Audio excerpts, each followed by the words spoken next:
What's up? It's Sativa Inc. back with another Battlefront 3 video. I'm editing some footage, but the way I think Battlefront 3 should be made, I've been thinking about it. The best way is the ARMA approach.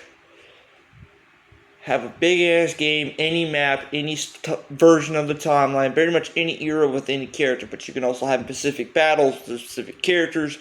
You could pretty much have it your way, or you can have it with a mix of battles. Plus, you can have mod support, so if you can't add a character because of financial cost, the players can add it. You simply give them the dev tools. You make the game, you make a polished game that runs, make sure the mod support runs, there's everything to make sure it'll run at a solid frame rate, 60 FPS on console. That's really the base minimum.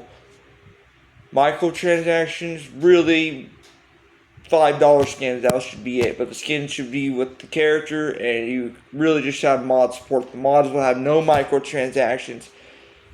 You're going to have the Old Republic, the Republic versus the Sith Wars. You're going to have the Clone Wars. You're going to have every faction, name it. But some of them, you can't add because of time constraints. You can have the modders added to the mod base. That's what ARMA's doing. And you can have a casual-looking game that supports the casual players and allows more hardcore Star Wars players. You're going to have vehicles. Let the players just make a solid foundation and let the players add to it. Let the modders do the thing. This will be humongous because then you can get new Star Wars talent for new Star Wars projects.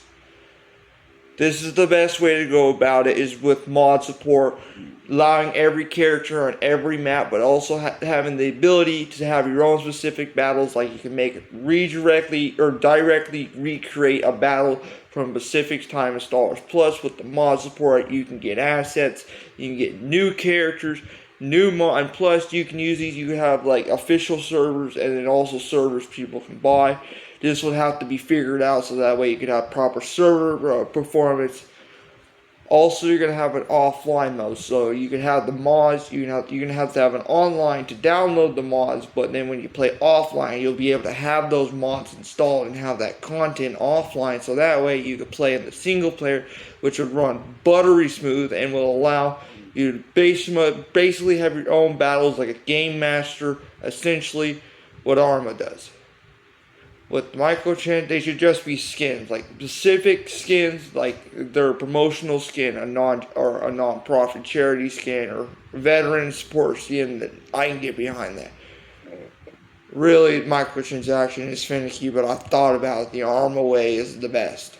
Make a game, make characters, have everything just like the basic Republic, Empire, Separatist, First Order, Rebellion. You can maybe add the Old Republic, not the Clone Wars Republic, but the Old Republic and the Sith and all them.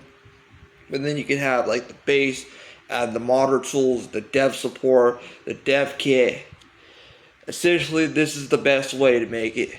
You're giving power to the people while also making sure you don't have to cram the game full of microtransactions. Essentially, you can let the players go ham, do what they want to do with Star Wars, and then all you gotta do is keep up with the game, keep up with the performance. In case there's new problems with the mods, you can keep adding to the server performance and adding to the performance to keep enhancing the game. Essentially, this is the best way.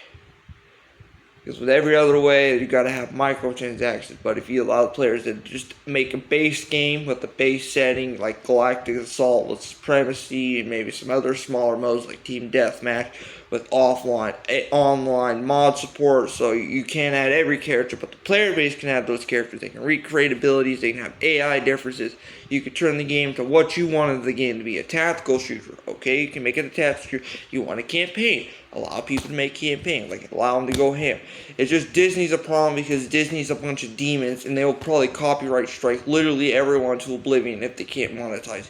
Because Disney is a demon of itself, and they are a literal parasite to the Star Wars fan base.